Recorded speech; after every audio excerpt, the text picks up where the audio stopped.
கிறிஸ்துவுக்குள் மிகவும் பிரியமான தெய்வ பிள்ளைகளே, பரலோகமான நிகழ்ச்சியின் மூலம் உங்களை சந்திப்பதில் என் இருதயம் கர்த்தருக்குள் மிகுந்த மகிழ்ச்சி அடைகிறது. உங்கள் எல்லாரையும் இயேசு கிறிஸ்துவின் இன்ப நாமத்தினாலும் கிராஸ் டிவி ஊழியங்கள் சார்பாக என் அன்பின் வாழ்த்துக்கள். இன்றைய பரலோகமன்னா உன்னை புரிந்து கொள்ளாத உலகம்.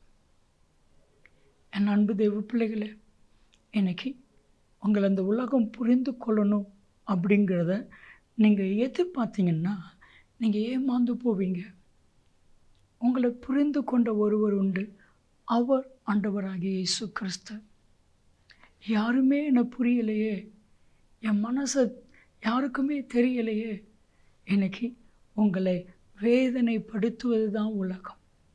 ஏன்னா ஆண்டவர் சாமுவேல் தீர்க்கதரிசியை பார்த்து சொல்கிறாரு, 1 சாமுவேல் 16:7 வஸ்து பாருங்க. மனுஷன் பார்க்கிற பிரகாரமாய் நீ பார்க்கிறாய். மனுஷன் முகத்தை பார்ப்பான், நானோ இருதயத்தை பார்ப்பேன். இந்த மனுஷங்களால் உங்கள் இருதயத்தை புரிந்து கொள்ளவே முடியாது.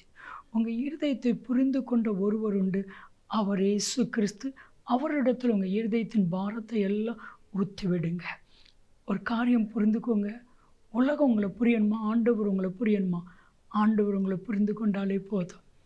என் அன்பு தெய்வ பிள்ளைகளை, இன்றைக்கு யார் யார் உங்களை புரிந்து கொள்ளலையோ அவங்கள குறித்து நீங்கள் கவலைப்படாதீங்க.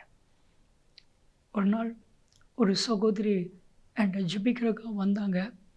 கண்ணீர் சிந்தி கதறுகிறாங்க, கண்ணீர் சிந்தி கதறாங்க.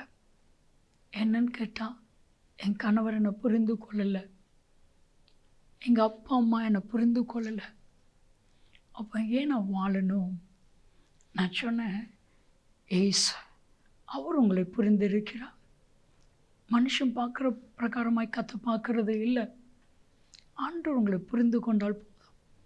பாருங்கள், கூட பிறந்த சகோதரர்கள் 17 வயசு நிரம்பின வாலிபன் அண்ணன்ட்ட வந்து சந்தோஷமாக சொல்கிறான், ஆண்டவர் என்கிட்ட பேசினார், ஆண்டவர் என்னை உயர்த்தினார், உயர்த்துவேன்னு சொல்லியிருக்கிறாரு, கர்த்தனை ஆசீர்வதிப்பேன்னு சொல்லியிருக்கிறாரு.